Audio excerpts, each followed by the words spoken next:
नमस्कार, न्यूज़ 24 देख रहे हैं आप। मैं हूं आपके साथ डॉक्टर मीना शर्मा। हाल ही में हुए लोकसभा चुनाव के बाद सांसद जो चुने गए हैं राजस्थान से, उन सभी 25 सांसदों से हम न्यूज़ 24 पर हमारी राजस्थान की जनता को रूबरू कराने जा रहे हैं, उनसे मिलवाने जा रहे हैं। सांसद महोदय, आपके लोकसभा क्षेत्र के लिए क्या सोच रहे हैं? आपके अपने लोकसभा क्षेत्र के कौन से मुद्दे हैं जो आप अपने सांसद के समक्ष रखना चाहते हैं? आप ज़रूर उन पर ध्यान दें और न्यूज़ 24 के फ़ेसबुक और ट्विटर यूट्यूब चैनल पर भी और हमारे ट्विटर हैंडल पर आप देखें और अपने सांसद से मिलें, जानें उनका क्या आपकी लोकसभा को लेकर कार्य योजना है, वो क्या करना चाहते हैं, क्या सोचते हैं और किस तरह से अपने काम को आगे बढ़ाएँगे। आज हमारे साथ हैं उदयपुर लोकसभा के सांसद डॉक्टर मन्ना लाल रावत, जो कि एक प्रशासनिक अधिकारी रहे और एक प्रशासनिक अधिकारी को ही लोकसभा चुनाव में शिकस्त देकर सांसद बने हैं। देश में बहुत कम ऐसे उदाहरण हैं जब सेवा में रहते हुए किसी को पार्टी ने टिकट दिया हो और वो भी देश और दुनिया की सबसे बड़ी पार्टी ने। तो मन्ना लाल रावत जी भी उनमें हैं जिन्हें सेवा में रहते हुए टिकट मिला। उसके बाद उन्होंने अपने पद से इस्तीफा दिया, आरटीओ रहे, परिवहन आयुक्त। तो आज हमारे साथ डॉक्टर मन्ना लाल रावत हैं। आपका बहुत-बहुत स्वागत है। उदयपुर मेवाड़ की धरती ने आपको लोकसभा में चुनकर भेजा है। पहली बार लोकसभा की शपथ लेने जा रहे हैं आप बहुत जल्द। तो सबसे पहले लोकसभा के सांसद बनकर उदयपुर को आप किस रूप में देखते हैं? अभी तक आपने उदयपुर की सेवा एक ऑफिसर के रूप में की। अब आप उदयपुर को एक सांसद के रूप में, जनप्रतिनिधि के रूप में जब देखते हैं, तो उदयपुर को किस तरह से परिभाषित आप करते हैं मन्ना लाल जी? जी, आप सभी को प्रणाम, सभी दर्शकों को प्रणाम। विगत लोकसभा चुनाव में पूरा आशीर्वाद जनता जनार्दन का मिला है और पूरी लोकसभा क्षेत्र में सब जगह से पूरा आशीर्वाद मिला है, सबका साथ मिला है। जब जनसंपर्क कर रहे थे तो बहुत सारे विषय हमारे सामने आए और एक लंबे इतिहास के साथ जोड़ते हुए उन विषयों को जनता ने हमारे सामने रखा है कि विकास के कौन से मुद्दे आगे बढ़ते हैं, ऐसा एक भाव रहा।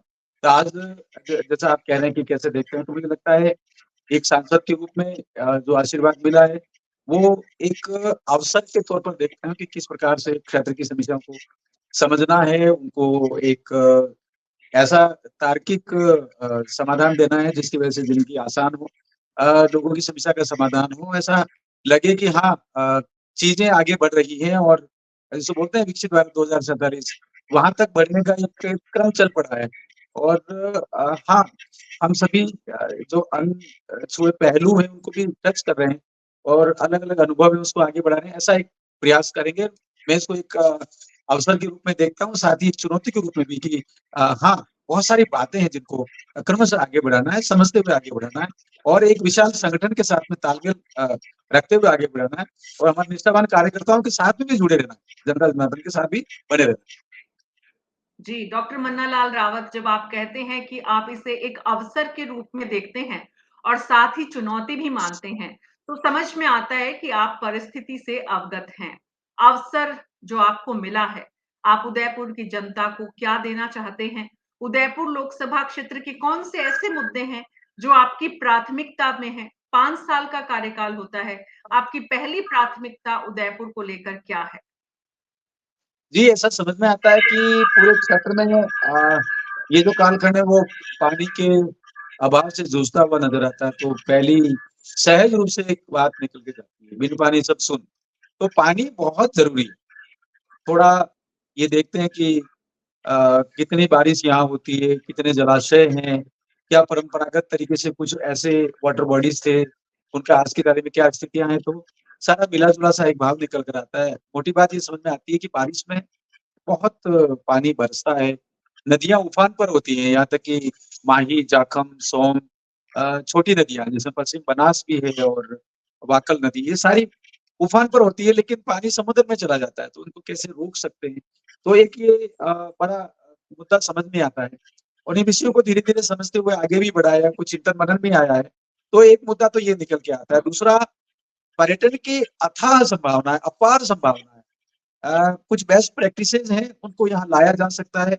स्वरोज़गार के लिए भी अवसर दिए जा सकते हैं और स्थानीय स्तर पर कैसे युवाओं को स्थानीय लोगों को कैसे अवसर मिले, उसके लिए कौशल विकास के साथ में कैसे जोड़ सकते हैं, ये भी ध्यान में आता है। साथ ही साथ ये भी ध्यान में आता है कि अरावली है और अरावली पूरी तरह से समृद्ध है। नदियाँ हैं, झीलें हैं, पहाड़ियाँ हैं, वनस्पति है और यहाँ अभयारण्य है, कोमलगढ़ से लगाकर फुलवारी की नाल और केवड़ा की नाल, जैसमंद सारी हैं। तो कैसे यहाँ पर्यटन को इको टूरिज्म के साथ में आगे बढ़ते हुए इकोलॉजी को साथ में लेते हुए इकोनॉमी को आगे बढ़ाएं, ये भी एक समझ में आता है। ये जनजातीय अंचल है, 8 में से इसमें 7 जो विधानसभा क्षेत्र अनुसूचित क्षेत्र की है पड़ती है और उसमें जनजातियों के लिए आरक्षित है। बड़ी संख्या में कुछ मुद्दे हैं जैसे फॉरेस्ट राइट एक्ट के मुद्दे हैं और कई बार ये भी ध्यान में आता है रोजगार के लिए गुजरात की तरफ जाते हैं तो बहुत सारी चीजें इसमें निकल के आती हैं। ऑर्गेनिक एग्रीकल्चर और एग्रो फॉरेस्ट्री बहुत बड़ी संभावना नजर आती है। तो ये तीसरा मुद्दा इसमें नजर आता है। कई जगह नजर आता है हेरिटेज की कुछ बातें हैं, उनको कैसे आगे बढ़ाएं और सारी चीजें इस तरह की आपस में घुती हुई हैं। शिक्षा को लेकर कुछ बड़े प्रयोग हो सकते हैं। राष्ट्रीय शिक्षा नीति 2020 आई है, उसके कुछ प्रयोग हैं। यहाँ जो संस्थाएं चल रही हैं, क्या उनको कौशल विकास के साथ में या ड्रॉप आउट का बहुत बड़ा एक रेशो है, उसको कैसे कौशल के साथ जोड़ें, ये सारे मुद्दे हैं। कोई नई रचना, नई प्रणाली, नया अनुभव उसको भी क्षेत्र में कैसे लाएं, ये सारे मुद्दे एकदम नजर आते हैं। और पहाड़ियां कई जगह कटती हुई नजर आती हैं और अनावश्यक रूप से कट रहे हैं, तो पूरा पर्यावरण खराब हो रहा है, उसको कैसे संरक्षण दें। पर्यावरण के अंदर ये भी हो सकता है कि हम कुछ वैज्ञानिक तरीके नए प्रयोग करें, रोजगार भी मिले और पूरा पूरा जो बायोडायवर्सिटी उसकी रक्षा कैसे हो, ये भी मुद्दा नजर आता है। इसमें बहुत गुंजाइश है काम करने की। जी, मन्नालाल रावत जी से हमारे दर्शक जो इस कार्यक्रम को देख रहे हैं, वो अगर कोई सवाल करना चाहते हैं तो न्यूज़ 24 के फेसबुक और यूट्यूब चैनल के कमेंट बॉक्स में आप अपने सुझाव, अपने सवाल दोनों, आप मन्नालाल जी को कोई सुझाव देना चाहते हैं तो वो सुझाव लिख सकते हैं। आप उनसे कोई सवाल पूछना चाहते हैं तो आप वो भी पूछ सकते हैं। हम लाइव में उनसे आपके सवालों के जवाब लेंगे। मन्नालाल रावत जी, आपने सिलसिलेवार अपनी प्राथमिकताएं बताई। पहला, पानी की समस्या दशकों से है। दूसरा, टूरिज्म सेक्टर को आप कैसे हाइपर लोकल टूरिज्म को डेवलप करें, ये आपकी दूसरी प्राथमिकता। तीसरा, आपने बताया कि जनजातीय क्षेत्र हैं और विधानसभा की सीट भी बड़ी संख्या में आरक्षित भी हैं। जनजातीय क्षेत्र की समस्याओं और जनजातीय अंचल में भारत आदिवासी पार्टी के बढ़ते प्रभाव के कारण ही आपको एक बड़ा कारण था जिसकी वजह से बीजेपी ने कैंडिडेट के रूप में आपका सिलेक्शन किया था इस लोकसभा में। इस वक्त आपको जो धमकी मिली भारत आदिवासी पार्टी से, उसे आप जोड़कर देखते हैं? क्योंकि बड़ी पिछले एक सप्ताह से उसको लेकर चर्चा हो रही है कि जान से मारने की आपको धमकी मिली। क्या है दरअसल वो कहानी, क्या है, कौन लोग हैं ये लोग? ऐसा ध्यान में आता है कि कुछ सिरफिरे हैं, वो युवाओं को बरगला रहे हैं और युवाओं को आगे कर रहे हैं, अपना मकसद पूरा करना चाहते हैं, ये थोड़ा इसमें आता है। जब आप उस पूरे पोस्ट को देखेंगे तो वो लिखते हैं किस तरीके से माननीय सांसद मंडी कंगना रनौत जी के साथ जो हुआ पंजाब में, वैसा हम रावत के साथ करेंगे, ऐसा वो लिखते हुए मालूम होता है। ऐसा लगता है कि ये छोटी बात नहीं है, वो चीजों को कोरिलेट कर रहे हैं, वो शायद इन चीजों को बड़े स्पेक्ट्रम में देखते हैं और ये जो बड़ा स्पेक्ट्रम है ये उनके चिंतन का दायरा दिखाता है। और इसके पीछे की सारी जो कहानी निकल कर आती है, किस तरीके से एक एमएलए, किस तरीके से एक एमपी उन लोगों के साथ खड़ा है एक विचारधारा को लेकर जो उकसाने वाली है, जो भड़काने वाली है, जो संविधान विरोधी है, उन विचारों को आगे बढ़ाता हुआ नजर आता है। तो मुझे लगता है ये जो सारी जो चीजें हैं, ये एक जो सहज, सरल और शांतिपूर्ण जो यहाँ का समाज रहा है, क्षेत्र रहा है, उसके अंदर कहीं ना कहीं उकसाने वाली कार्रवाई है। ये सिरफिरे हैं और कुछ गिने चुने लोग हैं जो युवाओं को भ्रमित कर रहे हैं और अपना जो मकसद है उसको पूरा करना चाहते हैं। और ये मकसद केवल और केवल राजनीतिक है, विशुद्ध रूप से राजनीतिक है। इनका विकास से कोई मतलब नहीं है, विकास से कोई तालमेल नहीं है, समस्याओं के, जनता के सरोकार से कोई मतलब नहीं है। केवल एक्साइटमेंट करना है और एक बड़े किसी संकेत की और युवाओं को धकेलना है, जिसको हम ये कह सकते हैं जो बातें निकल कर आई है वो अपराध जगत की तरफ धकेलना, ऐसा भी नजर आता है। कई जगह की घटनाएं, कुछ बातें जो लोग बात कर रहे हैं वैसा नजर आता है। तो ये सारा का सारा एक नकारात्मकता है। मन्ना लाल जी, लेकिन उन लोगों के पुलिस ने जो बयान लिए हैं उसमें उनका साफ तौर पर कहना है कि उनका किसी पॉलिटिकल पार्टी से कोई एसोसिएशन नहीं है। आप थोड़ा और अपना ये जो तथ्य इसको अपडेट कर लें। जब कोर्ट में जा रहे हैं, किसी कॉम्पिटेंट अथॉरिटी के पास जा रहे हैं, तो वो ऐसा बोल रहे हैं। जब वो बाहर आ रहे हैं, कहीं जा रहे हैं, तो मिलकर अपने चेहरों को इस तरीके से बना रहे हैं जैसे वो कानून और व्यवस्था को धक्का दे रहे हैं और लिख रहे हैं उकसाने वाली बातें। और उनका एक सांसद फेसबुक पर लिख रहा है। ये सारी चीजों को जब आप देखेंगे और आज जो चल रहा है उसको देखेंगे, तो सारी बातें हैं, उनकी भाषा देखिए, उनके तरीके देखिए, उकसाने वाली बात है, पूरी तरीके से भ्रमित करने वाली बात है और अलग थलग करने वाली बात है। ये पूरा का पूरा एक ऐसा विचार है जो कैंची की तरह समाज में एकता को, समरसता को काटता है, ऐसा मेरा कहना है। डॉक्टर मन्ना लाल रावत जी, जब आपको देखते हैं कि आपका एक अपना बैकग्राउंड है, आदिवासी अंचल में आप आरएसएस से जो वहां की टीम है उनको, उनके साथ आपने क्लोजली काम किया है, ऐसा भी सुनते हैं। आपका उनसे एक वैचारिक रिश्ता रहा है। आपके पिता भी राजनीति में रहे, सरपंच रहे। आपने राजनीति में आने का कब सोचा? और आप जब देखते हैं कि संघ की विचारधारा से आप जब इतने क्लोजली जुड़े हुए थे, संघ इतना जबरदस्त ढंग से यहाँ पर काम कर रहा है, उसके बाद भी भारत आदिवासी पार्टी ने अपनी इतनी जबरदस्त जगह बनाने में कामयाबी हासिल कैसे की? डॉक्टर मीना जी, आप ये समझे कि पूरे क्षेत्र का जो भाव है वो राष्ट्रीय चेतना का भाव है। पूरे क्षेत्र में चाहे मानगढ़ धाम देख लीजिए, चाहे हल्दीघाटी का युद्ध देख लीजिए, चाहे जो मेवाड़ रियासत रही है उसका जो सिंबल है उसको देख लीजिए, सब जगह पर समाज मिलकर रहा है और एक ताकत के साथ खड़ा रहा है। उसने अपने विरोधी पक्ष को समझा है, अपने विपक्षियों को समझा है और संस्कृति नाशक तत्वों को समझा है, उनको मिलकर कड़ा मुकाबला किया है, युद्ध लड़े हैं। ये युद्ध आज का नहीं है, एक लगभग 1500 साल पुराना युद्ध है। मेवाड़ का पूरा जो सामूहिक जो चरित्र है वो जोड़ने वाला है, समरसता वाला है और भारत का लघु रूप है, इसको प्रस्तुत करता है। इसी अस्मिता को लेकर जब समाज आगे बढ़ता है तो आप देखिए सहज रूप से एक भाव है जो हमारे जीवन के अंदर है और परिवार के मूल्य मिले हैं, वे सारे के सारे राष्ट्रीय तत्वों से ओतप्रोत है। और विभिन्न संगठनों में जब काम किया, कल्याण आश्रम में जब काम किया, तो विषयों को और स्पष्टता के साथ में समझा है। विषयों को यूं समझा है कि संस्कृति के साथ में विकास बहुत आवश्यक है, अन्यथा हम संस्कृति को भूलकर विकास, केवल विकास की बात करेंगे तो वो एक आधा अधूरा विचार होगा।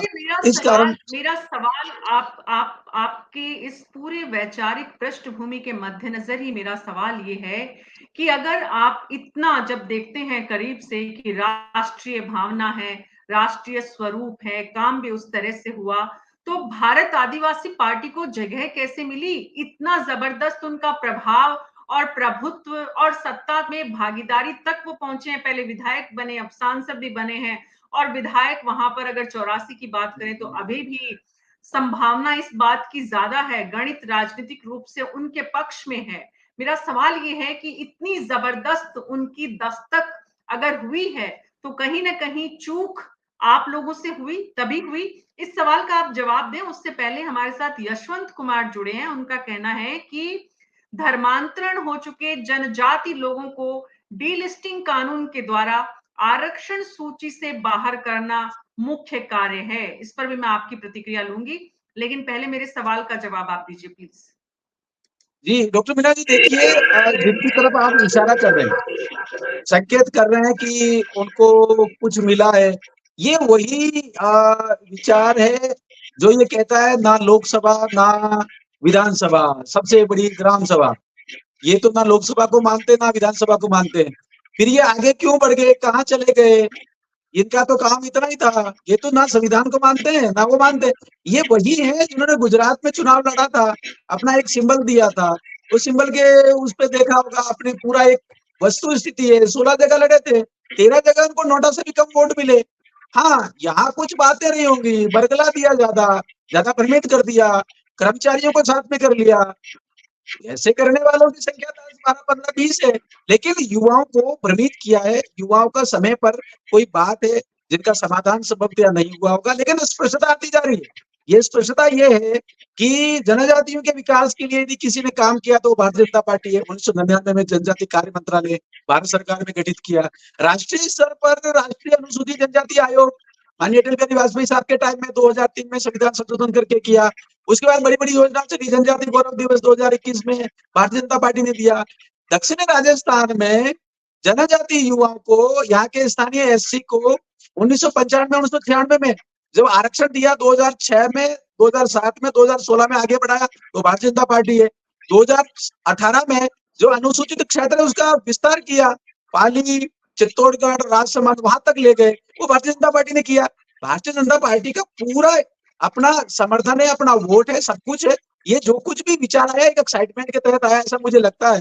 इसमें कुछ बात नहीं है, ये रूप बदल कर आते हैं। पहले ये किसी और पार्टी के रूप में थे, आज किसी और पार्टी के रूप में। नेता वही है, नारे वही है, बस अपना जो सौदेबाजी का काम है उसको आगे बढ़ाते हुए नजर आते हैं। साफ मतलब विशुद्ध राजनीतिक है, तो इसमें डॉक्टर कहीं पर भी मन्नालाल विकास नहीं है। रावत विकास एक ही डॉक्टर पार्टी करती मन्नालाल है, रावत सबका साथ, सबका विकास, सबका प्रयास और सबका विश्वास, भारतीय जनता पार्टी। जी जी डॉक्टर मन्नालाल रावत, भारतीय जनता पार्टी ने इसीलिए आपको अवसर भी दिया है कि आप इस पूरे मेवाड़ संभाग में कैसे पार्टी को मजबूत करें। आप जिसका जिसका नाम लिए बिना संकेत दे रहे हैं, और हम हमें नाम लेने में कोई परहेज नहीं है। भारत आदिवासी पार्टी और राजकुमार रोत ने इस समय जो माहौल बनाया है डूंगरपुर बांसवाड़ा में, अब उपचुनाव भी होने हैं।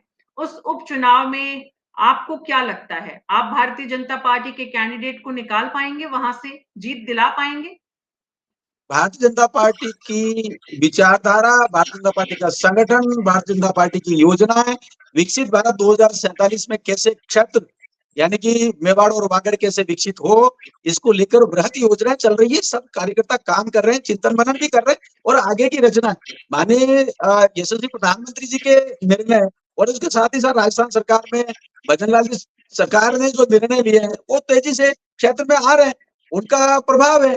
और पूरी तरह से एक एक्साइटमेंट है, वो सारा एक्साइटमेंट खत्म हुआ है और बहुत तेजी से आगे बढ़ते हुए सारी स्पष्टता क्षेत्र में, आमजन में, युवाओं में, पार्टी के कार्यकर्ताओं में सभी आते जा रही है। समन्वय, सामंजस्य और एकता के साथ में जब उतरेंगे तो हम जीतेंगे, और पूरी तरह से। और ये जो उपचुनाव है उसकी विधानसभा तैयारी पूरी है, उपचुनाव और में भारतीय जनता पार्टी जीतेगी। विधानसभा के उपचुनाव में राजकुमार रोत की जो सीट खाली हुई है, वहां पर जो चुनाव होना है, उसमें कैसे जीतेंगे आप, किस रणनीति से जीतेंगे? धरातल पर पूरी ताकत है, कार्यकर्ताओं की निष्ठा है, कार्यकर्ता पूरी तरह से सामंजस्य के साथ में तैयार है, संगठन का पूरा मार्गदर्शन है, और बाकी सारी मेहनत करें। और बिल्कुल आसान है ऐसा नहीं है, लेकिन जो चुनाव है उसको चुनाव के तरीके से लेना है, उसमें युद्ध स्तर पर काम करना, हर मोर्चे पर काम करना, उसके लिए पूरी रचनाएं आती जा रही है, और अगला चुनाव जीतेंगे। अच्छी बात है मन्नालाल रावत जी, डॉक्टर साहब, कि आप कम से कम ईमानदारी से इस बात को स्वीकार कर रहे हैं कि धरातल पे आसान नहीं है, मुश्किल है। 84 विधानसभा सीट में आपके लिए आसान नहीं है, मुश्किल है। और इस मुश्किल से पार पाने के लिए आपने कहा पूरी ताकत भी लगाएंगे। ऐसे में सवाल ये उठता है कि ये जो आंधी है, ये जो ज्वार है इस वक्त भारत आदिवासी पार्टी का, ये एक दिन में नहीं आया है, ये अचानक से कुछ नहीं हुआ है। इस पूरे इलाके को राजस्थान की सरकारों से जो उपेक्षा मिली, उसका परिणाम हुआ कि वहां का पूरा जनजातीय समाज जो है वो अब एकजुट होकर एक अलग प्रदेश की मांग भी कर रहा है, और अलग अपनी सत्ता भी बना रहा है, देश की संसद में अपना प्रतिनिधि भी भेज रहा है। अब ऐसे में सवाल ये है कि शने शने, धीरे धीरे आपको अपनी स्थिति को वापस मजबूत करना पड़ेगा, एक दिन में नहीं होगा। आपने खुद स्वीकार किया है विधानसभा चुनाव में आसानी नहीं होगी। ऐसे में संगठन के मुखिया, पार्टी के अध्यक्ष और राज्य के मुख्यमंत्री भजनलाल शर्मा दोनों मिलकर ऐसा क्या करें कि इस विधानसभा चुनाव में, उपचुनाव में, जो आपकी पार्टी के सामने चुनौती है, उसे थोड़ा अच्छी रणनीति के तहत उससे पार पाए, कम से कम मैदान में उतरे। हार या जीत तो भविष्य के गर्भ में है। डॉक्टर मीना जी, आप समझिए कि आपने लोकसभा क्षेत्र उदयपुर के बाहर ये प्रश्न किया है, मुझे बहुत ज्यादा उसका नहीं है, लेकिन मेरा ये कहना है कि हर चुनाव, हर रणनीति, हर काम भारतीय जनता पार्टी युद्ध स्तर पर लेती है, बहुत चुनौती के रूप में लेती है, और चाहे आसान हो चाहे कठिन हो, उसको हर चुनौती को बहुत मजबूती के साथ में, तैयारी के साथ में उतरती है। ये हमारा अपना कार्य करने का तरीका है, उसी स्वभाव के साथ में हम वहां उतरेंगे। जहां पर भी हमारी भूमिका होगी पूरे संगठन के साथ में, माने हमारे जितने भी प्रांत के और केंद्र के नेतृत्व, उनका मार्गदर्शन लेते हुए पूरे क्षेत्र के कार्यकर्ताओं के साथ में हम काम को आगे बढ़ाएंगे। जहां हमारी भूमिका होगी वो हमें करना है, बाकी जैसा मार्गदर्शन मिलेगा वैसा करेंगे। मेरा कहना यह बहुत है अच्छी बात कि कही, हर बहुत बात अच्छी को बात चुनौती के कही। रूप में लेना है। बहुत अच्छी बात कही डॉक्टर मन्नालाल रावत आपने कि आपके लोकसभा क्षेत्र से बाहर का ये विषय है, तो वापस आपके लोकसभा क्षेत्र उदयपुर आते हैं, क्योंकि आप जनजाति समाज से जुड़े हुए हैं और क्योंकि आपने जनजाति समाज के विषय को इंगित किया, इसलिए मैंने आपको वहां तक ले जाने का प्रयास किया। लेकिन आपकी बात सही है। पहले हमारे कुछ दर्शक जो इस कार्यक्रम को देख रहे हैं, वीरेंद्र रावत हैं, उनका कहना है कि आपके नेतृत्व में मेवाड़ वागड़ को विकास व रोजगार की नई दशा और दिशा मिलेगी। ये आपके लिए संदेश है डॉक्टर मन्नालाल रावत। साथ ही राजस्थानी भाषा मानतारी जातरा, सांसद साहब राजस्थानी भाषा में शपथ लेवे, ये आपको सुझाव भी है। और साथ ही राजस्थानी भाषा को राजस्थान में और संविधान की 8वीं अनुसूची में शामिल कराएं, ये आपके लिए सुझाव भी है Mannalal Rawat ji. I am sure आप अपने इलाके के लोगों की बातों का, भावनाओं का सम्मान करेंगे। तो क्या आप राजस्थानी में शपथ लेने वाले हैं? देखिए, हमने तैयारी कर ली है। मैंने सोचा है देववाणी संस्कृत में शपथ लेंगे, क्योंकि हमारी संस्कृति का जो मूल है, मूल तत्व है, वो संस्कृति में है। तो मेरा निर्णय है, और मैं संस्कृत में शपथ लूंगा। लेकिन राजस्थानी, क्योंकि हमारी अपनी भाषा है, उसमें हम बोलते हैं, वो अपना गर्निज बात है, तो वो बात भी आगे बढ़ा, वहां से कुछ दिक्कत को नहीं है। और आगे अनुसूची में राजस्थानी भाषा आवे, एंडो भी प्रयास रहेगा। लेकिन मानो हमारा जो प्रयास रहेगा वो एक बार जो है ना, जो 8वीं अनुसूची में पहला जो भाषा है, और वर्ण में संस्कृत भी एक है, तो वर्ण में एक बार शपथ लेके बच्चे देखा। बाकी कार्यकर्ता मार्गदर्शन है, वर्ण भाषा है, वर्ण अपनो भावना है, वर्ण भावना समझना है, बीच में जो भी रचना आएगा वर्ण बात तो आगे बढ़ाओ। लेकिन हमें पहला 2 महत्वपूर्ण सुझाव और मिला है। वर्ण में नंबर 1 तो है डीलिस्टिंग, और दूसरा जो एक कार्यकर्ता ने कहा है कि मेवाड़ में कुछ बातों को आगे बढ़ाएंगे। निश्चित रूप से हम विषय को आगे बढ़ाएंगे। और जो डीलिस्टिंग का विषय है, बहुत कीमती विषय। डीलिस्टिंग का विषय ये है कि जनजातियों के संवैधानिक अधिकार जनजातियों को ही मिले। जनजातियों के संवैधानिक अधिकारों, आरक्षण और संरक्षण पर माइनॉरिटी डाका नहीं डाले, ऐसा प्रावधान एससी की तर्ज पर एसटी में होना चाहिए। ये डीलिस्टिंग है।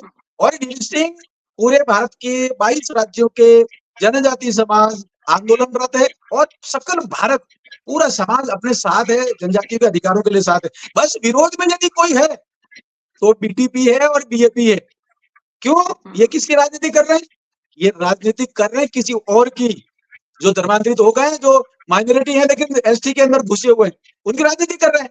मैं चुनौती के साथ कहता हूं, एक बार वो बोलते हैं कि हाँ, जनजाति का अधिकार जनजातियों को मिले, और एससी की तर्ज पर एसटी में प्रावधान हो, संविधान के अनुच्छेद 342 में संशोधन हो, इसके लिए हम प्रयास करेंगे। इसमें संवैधानिक अधिकार बने, इसके लिए संसदीय कानून की आवश्यकता है, उसके लिए हम प्रयास करेंगे। ये हमारा संकल्प है। ये हमारा संकल्प नहीं, जब ये आप देश का संविधान संकल्प है, की उसके लिए बात आगे करते बढ़ेंगे। हैं डॉक्टर मन्नालाल रावत, जब आप संविधान की बात करते हैं और सांसद के रूप में देश की संसद में बैठेंगे, तो आप, क्योंकि समान नागरिक संहिता की जो बात होती है उसमें जनजाति समाज कहीं संविधान या इस वक्त राष्ट्र की सोच के साथ शामिल है या नहीं है?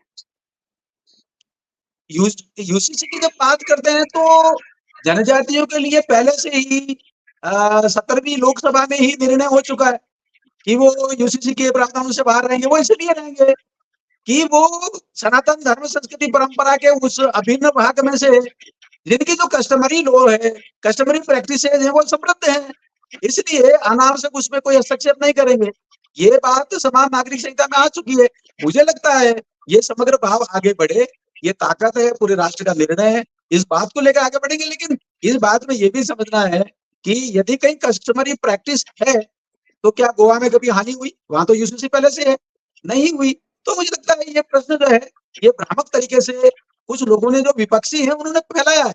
बाकी जनजातीय समाज पूरी तरीके से संस्कृति से ओतप्रोत होकर, विरासत के साथ विकास के लिए प्रतिबद्ध है और भारतीय जनता पार्टी के साथ जुड़ा हुआ है। जी, कुछ और दर्शक जो हमारे इस कार्यक्रम को देख रहे हैं, उसमें से मितांश हैं, उनका कहना है कि क्या आदिवासी और वनवासी शब्द समानार्थक शब्द है? यदि नहीं, तो आदिवासियों को वनवासी कहकर क्यों संबोधित किया जाता है? इस सवाल का जवाब आप देना चाहेंगे? साथ ही राजस्थानी भाषा ये अगेन राजस्थानी भाषा को 2003 में विधानसभा में सर्वसम्मति से विधेयक भेजा जा चुका है। अब देश की संसद में आपको इस आवाज को उठाना है। मन्नालाल जी। वनवासी शब्द आया है वनों में रहने वाला समाज, और वनों में रहने वाला समाज वही है जिसका वनों पर अधिकार है। ये भारत का संविधान का, संसद का एक कानून है, वनाधिकार अधिनियम, उसमें भी लिखा हुआ वनवासी कौन, उसमें लिखा हुआ जो वन में रहता है। और ये महत्वपूर्ण है कि यदि उसमें शब्द आया है तो वनों पर अधिकार तब ही मिलेगा जब वो वनवासी है। शहरवासी को वनों पर अधिकार नहीं मिलेगा। तो ये थोड़ा जो प्रश्न उठाते हैं उनको समझना चाहिए। दूसरा, एक नैरेटिव के शब्द, कुछ शब्दों को अंग्रेजों के कालखंड में अंग्रेजों ने डिवाइड एंड रूल के तहत आगे बढ़ाए थे। वे सारे शब्द आजादी के अमृत कालखंड में खत्म होने चाहिए।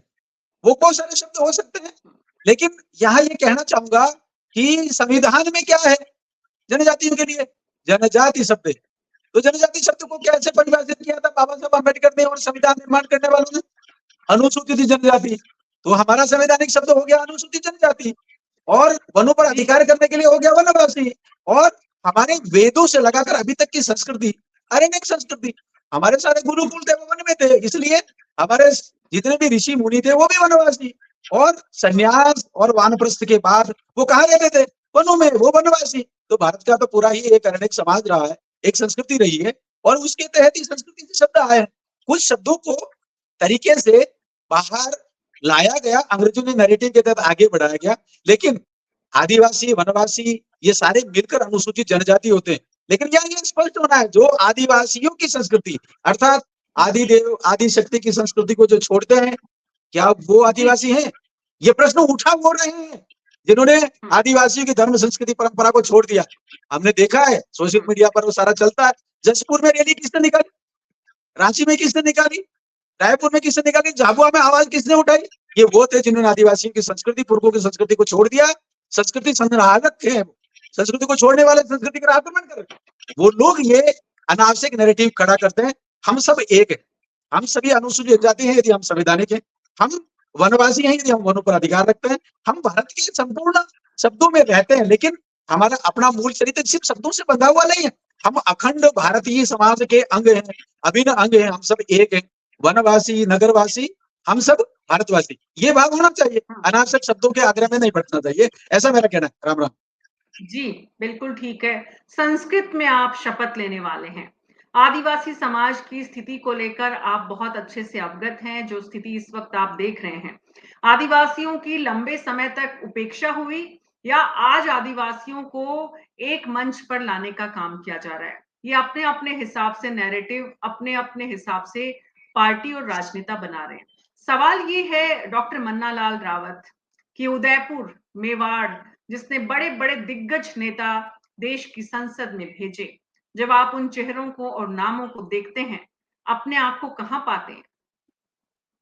मुझे लगता है मैं एक कार्यकर्ता हूँ, और कार्यकर्ता को जनता जनार्दन जब आशीर्वाद देती है, कार्यकर्ता जब संबल देते हैं, और नेतृत्व, राष्ट्रीय नेतृत्व, राज्य का नेतृत्व जब आशीर्वाद देता है, तो कार्यकर्ता को थोड़ा संभावना लगती है अपने अंदर कि हाँ, हमें कुछ और काम है, उनको आगे बढ़ाना है, हमें संगठन की पद्धति से आगे बढ़ना है, राष्ट्र निर्माण के लिए जितने भी काम है उसको आगे बढ़ाना है। माननीय प्रधानमंत्री जी का एक पत्र मिला है, मैं उसके 2 पद है वो आपके सामने रखता हूँ। क्षेत्र की समस्याओं के लिए आप दिन रात एक करते हुए उनके समाधान का प्रयास करेंगे। क्या करना चाहिए ना? बिल्कुल करना चाहिए। और इसके लिए आप 24/7 बेस पर काम करेंगे, बिल्कुल करना चाहिए। तो हमारा तो नेतृत्व है वो प्रेरित कर रहा है और निर्देशित कर रहा है, संकेत कर रहा है कि आपको कैसे काम करना है, और जनता के काम है। हम बरगलाने का काम, भ्रमित करने का काम नहीं करते। हाँ, हमारे लिए ये बहुत स्पष्ट है, पुरखों की संस्कृति, विरासत, इतिहास और हमारी राष्ट्रीय चेतना का स्वर ये जोड़ने वाला रहा है। भारत पहले, देश पहले, राष्ट्र पहले, संस्कृति पर खड़े रहकर हम विकास के चरम को प्राप्त करेंगे, ये विचार है, इसको लेकर हम आगे बढ़ेंगे। लेकिन हमारी जिम्मेदारी ये भी है, एक जो भ्रम पैदा किया जा रहा है और जो भय, भ्रम और भेद का एक रचना बनाकर कुछ लोग आगे बढ़ रहे हैं, उनको उनको उनको उनका समाधान करना, उनको स्पष्टता के साथ में समाज के सामने रखना, ये भी हमारा अपना काम है। इस काम के लिए हम आगे बढ़ेंगे, कार्यकर्ता भाव के साथ जुड़े हुए हैं। हाँ, हमें मार्गदर्शन मिलता है कि उदयपुर लोकसभा क्षेत्र से माननीय मुख्यमंत्री, तत्कालीन मुख्यमंत्री मोहनलाल सुखड़िया साहब यहाँ से सांसद रहे, माननीय गुलाब चंद जी कटारिया यहाँ से सांसद रहे, शांतिलाल चपड़ो साहब यहाँ से सांसद रहे। तो मुझे उनके जो अनुकरणीय प्रयास है, उन्होंने कैसे काम किया, उनके क्या तरीके थे काम करने के, उनसे सीखना मिलता है। निश्चित रूप से हम उनको ध्यान में रखते हुए आगे बढ़ेंगे और क्षेत्र की जो शेष काम है उनको आगे बढ़ाएंगे। ये जितने भी नाम लिए आपने डॉक्टर मन्नालाल रावत, आपको कौन से अपने राजनीतिक गुरु के रूप में आप इनमें से किसी को देखते हैं? माननीय यशस्वी प्रधानमंत्री अटल बिहारी वाजपेयी साहब को जब सुनते हैं तो लगता है कि वक्ता ऐसा होना चाहिए, और दिन रात काम करते हुए नरेंद्र भाई मोदी जैसा काम करते हैं, 18 घंटे 24 में 18 घंटे काम करना चाहिए, अपने आप को प्रधानमंत्री नहीं कहकर प्रधान सेवक कहना चाहिए। और बाकी सारे जो नेता हैं जिस ढंग से सक्रिय रहते, गुलाब जी भाई साहब का अपना एक महामहिम का एक अपना तरीका है, मोटरसाइकिल से जाना है, दौड़ना है, कुछ भी हो जाए, सुबह 9 बजे निकलना, पार्टी कार्यालय बैठना, कार्यकर्ताओं की बातें सुनना, जहां आवश्यक हुआ फोन करना, समस्या का समाधान करना। तो हर एक जो हमारे जितने भी नेतागण हैं, उनमें कोई ना कोई ऐसी बात है जिनको लेकर सीखने की रोज ही एक प्रेरणा मिलती है। लेकिन मैं देखता हूँ कोई एक आदर्श के स्थान पर हमारे जितने भी नेतागण हैं, एक एक उनका अलग अलग अनुभव है, उसको सबको सकल ढंग से मिलाकर यदि हम इस कालखंड में कुछ सामंजस्य के साथ में, कुछ तरीके के साथ में आगे बढ़ेंगे, तो मुझे लगता है तेजी से आगे बढ़ेंगे। लेकिन हमारा जो राष्ट्रीय नेतृत्व है, जो राज्य का नेतृत्व है, दिन रात मेहनत करता है, तो हम लोग मेहनत करना सीख रहे हैं और सभी का मार्गदर्शन, सभी का आशीर्वाद है। डॉक्टर मन्नालाल रावत जी, जो दर्शक हमारे इस कार्यक्रम को देख रहे हैं, उसमें जिस विचारधारा की, जिस नैरेटिव को बनाने की आप बात कर रहे हैं, उनके समर्थक भी जुड़ गए हैं और जय जोहार, जय आदिवासी, जय भील प्रदेश के नारे भी लग रहे हैं। रमेश चंद्र रोत हैं जो इस तरह की जय जोहार का नारा लगा रहे हैं। लेकिन आपने बड़ी ईमानदारी से, आपको इसके लिए बधाई देनी होगी डॉक्टर मन्नालाल रावत। राजनीति में अक्सर लोग अपने गुरु को बहुत जल्दी भूल जाते हैं। आपने डॉक्टर गुलाब चंद कटारिया जी को याद किया और डॉक्टर कटारिया जी की तारीफ भी की और साथ ही उनके बहुत करीबी माने जाते रहे हैं आप। उन्होंने जो उदयपुर की राजनीति में अपना एक कद बनाया था, कितना समय लगता है ऐसा कद बनाने में? कब तक बना पाएंगे आप अपना कद? सोचते हैं कभी आप ऐसा? मुझे ऐसा लगता है कार्यकर्ता काम करता है, कार्यकर्ता जब नियमित रूप से काम करता चला जाता है, जनता की समस्याओं से जुड़ा रहता है, अपने जो वरिष्ठ है उनका अनुभव शेयर करता चला जाता है, सबका साथ, सबका विकास, सबका विश्वास, सबका प्रयास, इस पथ पर आगे चलता रहता है, तो जितना उसका अपना अपने बूते से कुछ काम बन पड़ते हैं, उसके बीच में रास्ता भी बनता चला जाता है। हमारा अपना जो प्रयास रहेगा वो ये है कि जनता जनार्दन ने 5 साल का आशीर्वाद दिया है, हमारे जितने भी मार्गदर्शक हैं, हमारे जितने नेतृत्व है, उनका आशीर्वाद है, जनता जनार्दन का जो साथ मिला है, उसको लेकर हम आगे बढ़ेंगे। लेकिन आपने कुछ नारों की तरफ संकेत किया, मैं कुछ 2 बातें इसमें जोड़ना चाहूंगा। जनजाति समाज में एक संत हुए हैं, संत सुखमाल दास जी महाराज। संत वैसे समाज के होते हैं, राष्ट्र के होते हैं, लेकिन उनका जन्म जो है वो जनजाति समाज में हुआ। तो एक बात आपके सामने रख दो, उन्होंने बोला था जय सीताराम। ये इस तरह का आज नया नया आयातित नारा लेकर बोल रहे हैं, उनको ये कहिए एक बार जय सीताराम बोल दे। गोविंद गिरी महाराज जिन्होंने मानगढ़ धाम का आंदोलन खड़ा किया, अंग्रेजों के विरुद्ध लड़े, तत्कालीन चर्च के खिलाफ खड़े हुए और शहादत हुई जनजाति समाज के 1507 की, वो बोल रहे थे जय गुरु महाराज। सनातन धर्म संस्कृति हवन परंपरा के माध्यम से जोड़ रहे थे लोगों को, आह्वान कर रहे थे, हे अंग्रेज मैं तुझे नहीं मानता, हे बुरेटिया तुझे भी नहीं मानता, तेरी सत्ता को नहीं मानता। क्या ये भाव हमें याद नहीं करना चाहिए? ये राष्ट्रीय चेतना के स्वर हमारे अंदर गूंजेंगे नहीं क्या? हाँ, नारा महत्वपूर्ण है, बात महत्वपूर्ण है, सब कुछ महत्वपूर्ण है। यदि हम झारखंड जाएंगे, महाकौशल जाएंगे, छत्तीसगढ़ जाएंगे, तो हम वहां का नारा बोलेंगे, वहां का उद्बोधन बोलेंगे, लेकिन वहां जोहार कहते हैं। और जोहार कहां से आया? जोहार आया प्रभु श्री राम को, जब जनजातियों का एक नायक निषाद राज जब मिलते हैं तो वो बोलते हैं जोहार जोहारी, ऐसा रामचरितमानस में लिखा हुआ। और क्यों बोलते हैं? वो इसलिए बोलते हैं कि राम जी को तो राम राम कैसे कहें, सामने साक्षात राम जी खड़े हैं, तो राम जी को तो अपराध जी। नहीं किया, कुछ और कहना पड़ेगा। जोहारी कहा, जोहारी का मतलब होता कल्याण, और कल्याण किसमें? राम जी में, राम राज्य में। इतना तो समझना पड़ेगा। इसका अर्थ ये हुआ कि जिसको भी जोहारी कहा जा रहा है, डॉक्टर जोहार कहा जा मन्नालाल रहा है, सामने वाले को राम मन्नालाल राम माना जा रहा है, राम जी माना जा रहा है। ये महत्वपूर्ण है, ये समझने की बात है। ये तात्विक चर्चा है, ये अलग से हो सकती है, लेकिन मैं संकेत कर रहा हूँ, ये महत्वपूर्ण है। जी। लेकिन हमारा जो स्थानीय राम राम है, हमारा स्थानीय जय गुरु है, जय सीताराम है, ये संस्कृति के मूल तत्व है, इनको नकारा नहीं जी। जा सकता। और ये जो दादागिरी कर रहे हैं, ये तुम्हारे सारे नारे पहले से चल रहे हैं, संबोधन चल रहे हैं, उनको बंद कर दो, केवल हमारे वाला, ये ओनली एंड ऑल्सो का नैरेटिव है। ये जबरदस्ती थोप रहे हैं, आरोपित कर रहे हैं। हम सबका सम्मान करते हैं, सबका विश्वास करते हैं, लेकिन अपनी दादागिरी से हमें भ्रमित करने की, युवा को भ्रमित करने की आवश्यकता नहीं है। 25 लोग हैं जी। जो बाहर से आए हैं, दिन रात जो है चर्चा करते हैं, वो सारा रिकॉर्ड में सब देख रहा है समाज। ये समाज में स्पष्टता आती चली जा रही है, आपको भ्रमित नहीं करिए, ऐसा मेरा कहना है। जी, तो स्पष्ट रूप से आपका कहना है दादागिरी नहीं चलेगी। जय श्री राम और जय जोहार दोनों में कोई ज्यादा फर्क नहीं है, ये भी आपने बताया। सवाल ये डॉक्टर मन्नालाल रावत, क्या सोचते हैं आप कि चूक कहाँ हुई कि ये दादागिरी या ये नैरेटिव बनाने का प्रयास या सीताराम से जय जोहार की तरफ ये लोग, ये पीढ़ी पूरी तरह से बढ़ रही है? आप यूं समझिए कि संत सुरमादास जी महाराज जब हुए थे, तो अंग्रेजों की छावनी खेरवाड़ा में थी, अंग्रेजों का चर्च खेरवाड़ा में था। उसके बावजूद भी एक संत खड़ा हुआ और उसने कहा जय सीताराम, और अपना जो भक्ति दल था उसका नाम दिया रामादल, और एक ध्वज जो सनातन धर्म संस्कृति परंपरा का है उसको हमें रखा, अपने शिष्य बनाए, गुरु गुरु के रूप में सब पूरे क्षेत्र में। और 272 धुनिया जागृत की, दुनिया का मतलब है सत्संग होता था वहां पे। जो मूल तत्व है संस्कृति के, समाज के, क्षेत्र के, जनजातियों के, भीलों के, वो सारे जागृत किए। ये अपने आप में बहुत अद्भुत है, इतिहास है। इसी बात को लेकर हम आजादी लिए हैं, जो जिन बिंदुओं को लेकर ये आजादी लिए, इतिहास क्या है, उनका ये सम्मान नहीं करेंगे? इतिहास है। लेकिन डॉक्टर ये मन्नालाल जो बात रावत, आ रही है, ये डॉक्टर राम मन्नालाल राम को रावत, बंद करके, मैं ये कह रहा हूँ डॉक्टर मीना जी की मन्नालाल राम रावत, राम को बंद करके डॉक्टर इनकी मन्नालाल दादागिरी रावत करवानी। प्लीज। डॉक्टर मन्नालाल रावत, ये इतिहास है और वर्तमान ये है कि आप यहाँ के सांसद हैं, और वर्तमान ये है कि राजकुमार रोत भी आपके साथ संसद में बैठेंगे। वर्तमान ये है कि पूरे आदिवासी अंचल में बीजेपी का जनाधार तुलनात्मक रूप से इतना काम यहाँ पर संघ की पैठ होने के बाद भी अगर वोट परसेंटेज में कहीं कोई गिरावट आई है, तो हालात वर्तमान ये है कि इसमें सुधार की जरूरत है। हकीकत ये है कि कहीं चूक हुई है। मेरा सवाल ये है कि चूक कहाँ हुई है? आप विश्लेषण करते हैं, चिंतन करते हैं, भले ही आप अपनी आपसी बैठकों में और मंत्रणाओं में इस चिंतन को करते हो। डॉक्टर मीना जी, आप समझिए, पिछले दिनों राज्य का नेतृत्व पूरी तरह से संगठन के साथ में सब लोग बैठे हैं।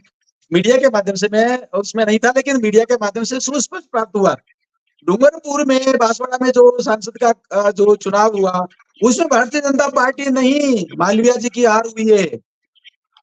ये एक निष्कर्ष है। दूसरा, वहां पे कांग्रेस का कौन था, उनका क्या हश्र हुआ, उसकी तरफ भी थोड़ा ध्यान दीजिए। भारतीय जनता पार्टी को केवल देखने से नहीं होता, कहाँ है, सीन में थे क्या? उन्होंने अपना सिंबल वाला कैंडिडेट खड़ा किया, सिंबल वाला कैंडिडेट मैदान में डटा रहा, वो जबरदस्ती उसको उठा के पटकने वाले थे, उनका सिंबल वाले कैंडिडेट को कह रहे थे कि अपना फार्म वापस ले लीजिए, नहीं लिया। किसने किसको हराया? कांग्रेस ने कांग्रेस को हराया। ये एक सुस्पष्ट बात है, जिसको सभी को समझना, दर्शकों को समझना, क्षेत्र को समझना, मीडिया को समझना, ये पूरा स्पष्ट है। फिर इसके साथ जा रहे थे, ये वही है जो 18 से लगाकर 23 के बीच में अलग अलग रिजोर्ट में रहे, सौदेबाजी की, और जबरदस्ती आदिवासियों की राजनीति, काय की राजनीति करते हैं आदिवासियों की? आदिवासियों की बेटी को आजादी के 75 साल बाद नरेंद्र भाई मोदी प्रधानमंत्री जी ने, एनडीए ने राष्ट्रपति का कैंडिडेट घोषित किया, तब यही आपका, जिसका आप नाम ले रहे हैं, वो गोदड़ी ओढ़ के सोया बहुत हुआ था सारे अपने गांव दर्शक में, हैं डॉक्टर वोट डालने मन्नालाल नहीं गया। रावत, और डॉक्टर इनका जो मन्नालाल एक एमएलए रावत, था किसी और को दे के आया। इसलिए डॉक्टर ये कोई मन्नालाल बात नहीं रावत, है, वहां भारतीय जनता पार्टी हारी नहीं है। डॉक्टर मन्नालाल रावत, बहुत सारे दर्शक जो इस कार्यक्रम को देख रहे हैं एक सुर में एक बात कर रहे हैं, और वो है राजस्थानी भाषा। और क्योंकि आप मेवाड़ से हैं और उनकी भावनाओं को समझते हैं, यहां तक आपसे सवाल कर रहे हैं कि क्या आप राजस्थानी भाषा में शपथ लेने का साहस दिखा सकते हैं? हालाँकि आप अपनी बात कह चुके हैं कि आप संस्कृत में शपथ लेने जा रहे हैं, लेकिन इतनी बड़ी संख्या में जो लोग आपको राजस्थानी भाषा के लिए एक तरह से रिक्वेस्ट कर रहे हैं, आप उनको क्या कहना चाहते हैं? सगड़ा में राम राम, राजस्थानी भाषा हमारे हृदय में रहे, हमारे मानस में, हमारे जीवन में, सब जगह है। वागड़ी में भी है, मेवली में भी है, सब जगह है, अपनी है। सबसे पहला प्रयास जो करांगा कि राजस्थानी भाषा संविधान की 8वीं अनुसूची में शामिल हुए, वल्डे बाद शपथ भी लाना, सब काम करांगा। आप सभी ने राम राम। जी, आप कह रहे हैं आप शपथ भी लेंगे, आप संस्कृत में शपथ लेंगे या राजस्थानी भाषा में? मैं यो कहो है कि यदि राजस्थानी भाषा 8वीं अनुसूची में शामिल हो जाएगा तो पचे राजस्थानी में भी शपथ लांगा। और दूसरा जो कार्यकर्ता अच्छा, जाएगा टाइम में आगे जब भी जरूरत पड़ेगा बढ़ाने भी कहांगा राजस्थान में शपथ को। पहला तो 8वीं अनुसूची में शामिल करने प्रयास करांगा। तो अभी तो आप उनको दिलासा दे रहे हैं कि इंतज़ार कीजिए थोड़ा, जब राजस्थानी भाषा को 8वीं अनुसूची में शामिल कर लेंगे, तब आप राजस्थानी भाषा में शपथ लेंगे। अभी आपको संस्कृत भाषा में शपथ लेते हुए ही देखें आपके जो कार्यकर्ता और आपके समर्थक और उदयपुर के जो लोग हैं, बड़ी संख्या में वोट दिया है आपको लोगों ने, अच्छा मार्जिन से आप जीते भी हैं। अपने एक तरह से ब्यूरोक्रेसी के लिहाज से देखा जाए तो आपसे तुलनात्मक रूप से सामने वाले कैंडिडेट आपसे ज़्यादा बड़े पदों पर रहे, आपको ये भी दबाव था क्या डॉक्टर मन्नालाल रावत जी? जनता जनार्दन ने पूरा आशीर्वाद दिया, सबका साथ मिला है और जन समर्थन भी मिला है। जब क्षेत्र में गए तो पूरी तरह से आशीर्वाद भी मिला, बहुत लाड प्यार मिला। मैं ये कहना चाहूंगा हम कार्यकर्ता भाव से काम कर रहे थे, सीधे साधे ढंग से हम लोग काम कर रहे थे, पूरे लंबे कालखंड से क्षेत्र की समस्याओं को उठा रहे थे। हम आंदोलनकारी हैं, हम इस बात के लिए आंदोलनकारी हैं कि डिलिस्टिंग का कानून आना चाहिए, जनजातियों के अधिकार पर संवैधानिक अधिकारों को दूसरा डाका नहीं डाले। जब एससी में धर्मांतरित नहीं है तो एसटी में क्यों है, इस बात को लेकर आगे बढ़ रहे थे। इस बात को समझा क्षेत्र ने। हम तो साधारण से कार्यकर्ता थे, हाँ वो बड़े साहब थे तो उनका जवाब वो देंगे, लेकिन हम पूरी तरह से धरातल पर काम कर रहे थे भारतीय जनता पार्टी के कार्यकर्ता के रूप में, समाज के कार्यकर्ता के रूप में, क्षेत्र के कार्यकर्ता के रूप में। हाँ उन्होंने रचना बनाई, वो अपना तरीके से जाने। वो उदयपुर से 750 किलोमीटर दूर जयपुर, जयपुर से आगे दौसा, दौसा से आगे लालसोट से लाए थे, तो क्षेत्र के लोगों को शायद उन्होंने पहचाना भी नहीं। वो अनावश्यक टिकट भी नहीं कर रहे थे। वो तो प्रभु श्री राम को भी नहीं मानते, वो तो कहीं और जाके पूर्व पश्चिम उत्तर दक्षिण कर रहे थे। तो ये सारी बातें थी जनता के सामने आई और ये सारा देखा उन्होंने कि कौन कौन कहाँ का अपनी प्रतिबद्धता कहाँ रखता है, निष्ठाएं कहाँ है, कौन कैसा चरित्र है, सारा देखा। और मुझे लगा कि मेवाड़ी के रूप में, अनुसूचित क्षेत्र के निवासी के रूप में, यहाँ के समाज का एक हिस्सा बनने के रूप में, अपने एक बेटे के रूप में मेवाड़ ने पूरा समर्थन दिया, साथ दिया। उसके लिए मैं नतमस्तक हूँ और सभी का आभार प्रकट करता हूँ। हाँ समझा है विषय क्या। डॉक्टर मन्नालाल रावत, अनुसूचित जाति, जनजाति, राजनीति, नैरेटिव, नरेशन, तमाम ये जो बातें हैं, उन सब के बीच बात आती है आपके परिवार की। आपके परिवार, आपके पिता क्योंकि सरपंच रहे, राजनीति से आपका वास्ता रहा, लेकिन आप ब्यूरोक्रेसी में रहे। जब आप ब्यूरोक्रेसी से राजनीति में आए, तो आपके परिवार की क्या सोच थी, क्या कहना था? खास करके परिवार के जब निजी लोगों का जो राय होती है वो बहुत अहम होती है और उस समय जब आप लोकसभा के दंगल में थे, तो उन लोगों का किस तरह का साथ रहा वो भी थोड़ा बताइए? सभी ने सहजता से लिया मोटे तौर पर, लेकिन पिताजी का जो पहला रिएक्शन था उनको थोड़ा सा लगा कि सब कुछ ठीक ठाक चल रहा था, ये क्या कर दिया, ऐसा कुछ उन्होंने कहा, जानने के लिए कहा, लाड प्यार में कहा। फिर मैंने कहा पार्टी का आदेश है कि अभी तक 26 साल से आपने नौकरी कर लिया, अब थोड़ा समाज सेवा क्षेत्र की समस्याओं के समाधान के लिए आइए। तो फिर उन्होंने, मुझे ऐसा लगा उन्होंने कुछ नहीं कहा, वो थोड़ा हल्का सा मुस्कुराए और ये विषय वहां खत्म हुआ। परिवार का पूरा साथ रहा। डॉक्टर मन्नालाल रावत जी, ये बहुत इंपॉर्टेंट बात आप कह रहे हैं। आपके पिता राजनीति में थे और राजनीति में होने के बाद भी उनको संशय हुआ, शंका हुई कि आप अच्छे भले नौकरी में जमे हुए हैं, आप राजनीति में क्यों आ रहे हैं? तो जो जिनके पिता राजनीति में नहीं है और जो जिनके बच्चे आपकी तरह सेटल्ड नहीं है, वो अगर बच्चे राजनीति में आना चाहते हैं, तो सच में उनके माता-पिता का जो संशय है, वो बहुत सही है इसका मतलब? डॉक्टर मीना जी आप समझिए कि हमारे जितने वरिष्ठ हैं, समाज की पद्धति है, पहले प्रश्न करेंगे, कैसे, क्यों, क्या हुआ, कैसे हुआ, वो सुनना चाहते हैं, समझना चाहते हैं हमारे अंदर क्या तैयारी है। हमें कैसा सोचते हैं, यदि हम कमजोर हुए फिर वो मोटिवेट करते हैं। यदि हमें लगता है कि विचारों में थोड़ा इधर उधर हो रहा है, फिर उसको लाइन पे लाते हैं, समझाते हैं। और ये पद्धति नहीं है। तो मुझे लगता है कि जो धरातल का विचार है वो तो ये है कि वो पहले परखते हैं ठोक पीट के, और परखने के बाद फिर कहते हैं हाँ पास हो गया। लेकिन इस बात के लिए जरूरी नहीं है कि कागज में लिख के देना, तारीफ करना, ये करना। वो प्रश्न को मौन रूप में छोड़ के फिर आगे बढ़ते हैं। ये सभी परिवारों में होता है। इसी तरीके का मुझे परिवार का आशीर्वाद मिला, समर्थन मिला। और एक एक हमारा जो परिवार का सदस्य है वो बहुत तेजी से, बहुत ही मजबूती के साथ में हमारे साथ खड़ा रहा। वैसे ही जैसे कि बड़े कार्यकर्ता के लिए हमारे अपने परिवार, जिसको बाद में हम ये कह सकते हैं मोदी जी का परिवार है, ये बड़े परिवार में भी सहयोग मिला और अपने परिवार में मिला, सब जगह से मिला। जी, जी, डॉक्टर मन्नालाल रावत, जो तमाम लोग आपके साथ इस कार्यक्रम में जुड़े हुए हैं, आपको देख रहे हैं, उसमें भारत हैं, उनका कहना है कि अब तो डबल इंजन की सरकार है और अब राजस्थानी भाषा को 8वीं सूची में मान्यता दिलाना मुश्किल नहीं है। तो इतना ये दिल से जुड़ा हुआ विषय है। ये भी कहना है कि यूनिवर्सिटीज़ में जोधपुर, उदयपुर यहाँ पर नौकरी नहीं मिलती है इस मुद्दे की वजह से राजस्थानी भाषा के लोगों को। तो अब आप इस विषय को रफ्तार दें, ये एक बहुत बड़ा सजेशन आपके लिए है, आपके जो इलाके के लोग हैं उनके लिए है, उनकी तरफ से है आपके लिए। उदयपुर के सांसदों ने बहुत सारे काम किए, डॉक्टर मन्नालाल रावत जी। पहले आप उन सबको संतुष्ट कर देंगे तो और अच्छा होगा कि भाई डबल इंजन की सरकार कब तक 8वीं अनुसूची में राजस्थानी भाषा को मान्यता दिला देगी? वो પહેલા કહેવાય કે આપણે પહેલો કોશિશ रहेगा कि 8वीं अनुसूची में ले जावा। और सबसे पहला तो मारो जो अनुरोध है कि एक तो डिक्शनरी है नहीं राजस्थान भाषा में जो शब्दकोश है समृद्ध करके मुझे आगे लाना है। बाकी जो विधानसभा जो प्रस्ताव है वो प्रस्ताव तो पारित हुए क्यों, और एक मत तो राजस्थान तय कर रखे है कि हाँ 8वीं अनुसूची में राजस्थानी भाषा आनी चाहिए। तो आप खुद भी प्रयास करांगा, ये तो आपनो सबरो एक संकलित जो है नहीं आपनो जो निर्णय है उनमें तो आगे बढ़ेगा। लेकिन महत्वपूर्ण यह भी बात है, क्षेत्र बहुत सारी बातें हैं उनमें भी आप सब मिली मुझे ताकत देवा। लेकिन बड़ो जरूरत यह है कि जो वैचारिक षड्यंत्र, वैचारिक परिवेश जो नकारात्मकता के साथ में आगे बढ़ा है उसका भी जवाब दे। राजेश कुमार एडवोकेट हैं डॉक्टर मन्नालाल रावत, और वो कह रहे हैं कि कितने सांसद हैं जो राजस्थानी में शपथ लेंगे। मतलब मैं ये देख रही हूँ सिर्फ कि इतनी बड़ी संख्या में जो भी लोग जुड़े हुए हैं उन सबके दिल से कितना जुड़ा हुआ ये विषय है। कोई आप टाइमलाइन तय कर सकते हैं कि भाई 8वीं अनुसूची में, क्योंकि डबल इंजन की सरकार है, क्योंकि ये मुश्किल नहीं है काम, सिर्फ इतना है कि आप लोग इसको कितनी प्राथमिकता से लेते हैं और आगे बढ़ाते हैं। कोई टाइमलाइन आप बता सकते हैं अपने समर्थकों को?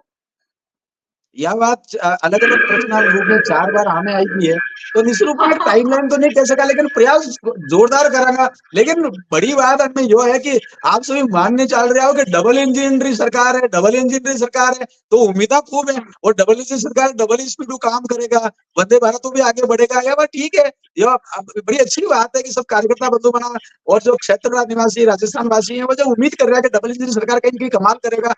पक्की बात है ये कमाल करांगा, जो तो रुकिया तक का काम सबने आगे बढ़ाऊंगा, समाधान करांगा, सबने राहत दांगा, यो आप संकल्प है। जी, बहुत-बहुत शुक्रिया डॉक्टर मन्नालाल रावत, न्यूज़ 24 से बात करने के लिए और इतना अपना समय देने के लिए।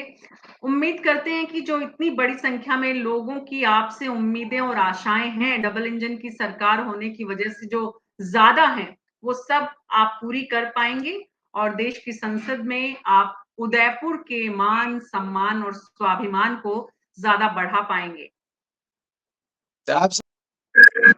और न्यूज़ 24 ने अवसर दिया सबसे वार्तालाप करने का, और काफी मुद्दे हैं जानकारी में आए, सभी को आगे बढ़ाएंगे। आप सभी का आशीर्वाद बना रहे। आप सभी को प्रणाम, राम राम, जय गुरु, जय सीताराम। जी, नमस्कार। बहुत-बहुत शुक्रिया अपना समय देने के लिए। तो न्यूज़ 24 पर राजस्थान की लोकसभा में हाल ही में चुने गए सांसदों से मिलवाने का, परिचय कराने का, उनके प्राथमिकताओं को समझने का और आपके मुद्दों को उनको समझाने का ये सिलसिला हम यूँ ही जारी रखेंगे। आप देखते रहिए न्यूज़ 24।